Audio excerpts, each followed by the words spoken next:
little chicks are ground up alive simply because they are male. Only 100 billion people have ever lived. 7 billion people live today. And yet we torture and kill 2 billion sentient living beings every week. 10,000 entire species are wiped out every year because of the actions of one. And we are now facing the 6th mass extinction in cosmological history. If any other organism did this, a biologist would call them a virus. It is a crime against humanity of unimaginable proportions. But happily, the world is changing. 10 years ago, Twitter was a bird sound. www was a stuck keyboard. Cloud was in the sky. 4G was a parking space. Google was a baby's burp. Skype was a typo. And Al-Qaeda was my plumber. Victor Hugo said, "There is nothing more powerful than an idea whose time has come." Well, animal rights today is now the greatest social justice issue since the abolition of slavery. Do you know there are over 600 million vegetarians in this world? And that is bigger than the United States, England, France, Germany, Spain, Italy, Canada, Australia, New Zealand, all put together. If we were one nation, we would be bigger than the 27 nations of the European Union. Can you believe that? And despite this massive demographic footprint, we are still drowned out by the raucous hunting, shooting, killing cartels who believe that violence is the answer when it should not even be a question. Meat kills animals, kills us, and is killing our economies. Medicare has already bankrupted the United States. They will need $8 trillion invested in Treasury bills just to pay the interest, and they have precisely zero. They could shut down every school, Army, Navy, Air Force, Homeland Security, Marines, CIA, and FBI, and they still will not have the money to pay their doctor bills. And our Cornell and Harvard say that the optimum amount of meat in a healthy human diet is precisely zero. Water, as you know, is the new oil. Nations will soon be going to war for it. Underground aquifers that took millions of years to fill are now running dry. It takes 50,000 liters of precious drinking water to make 1 kilo of beef.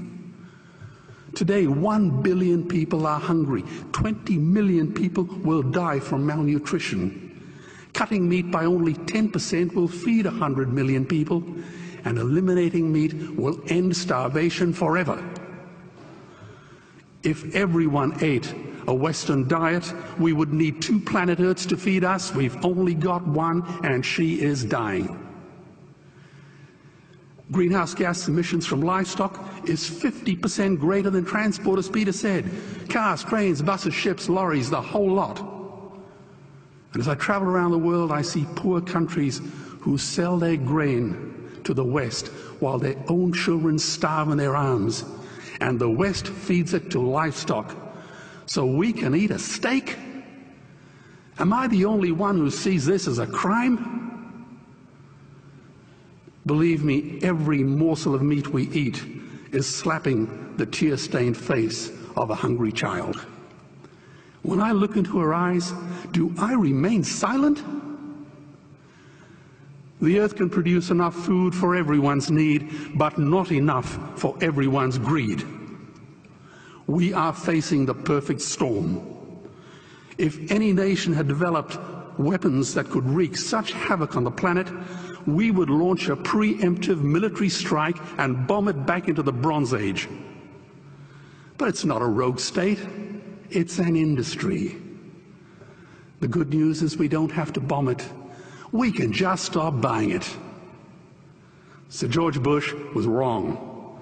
The axis of evil does not run through Iraq, Iran, or North Korea. It runs through our dining tables. Weapons of mass destruction are our knives and forks. Our proposition is the Swiss Army knife of the future. It solves our environmental, water, human health problems and ends cruelty forever. The Stone Age didn't end because we ran out of stones. This cruel, disgusting industry will end because we run out of excuses. Meat is like the 1 and 2 cent coins.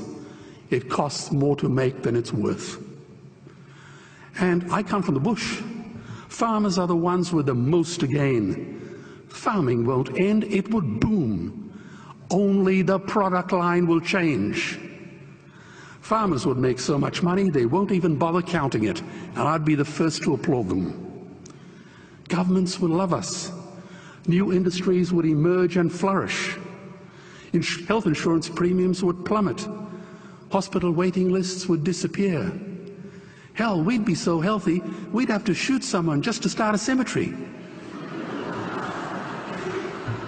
So tonight I have 2 challenges for the opposition. 2 challenges. Meat causes a wide range of cancers and heart disease. Would they name one disease caused by a vegetarian diet? And 2, I'm funding the Earthlings trilogy. If the opposition is so sure of their ground, I challenge them to send a copy of the Earthlings DVD to all their colleagues and all their customers. Go on, I dare you.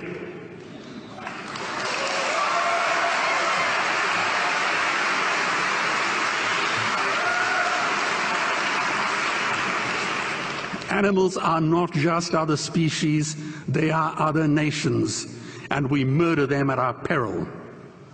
The peace map is drawn on a menu. Peace is not just the absence of war, it is the presence of justice. Justice must be blind to race, color, religion, or species. If she's not blind, she will be a weapon of terror. And tonight, there is unimaginable terror in those ghastly Guantanamos we call factory farms or slaughterhouses. Believe me, if slaughterhouses had glass walls, we wouldn't be having this debate tonight. You see, I believe another world is possible. And on a quiet night, I can hear her breathing. Let's get animals off the menu and out of these torture chambers. Please vote tonight for those who have no voice. Thank you.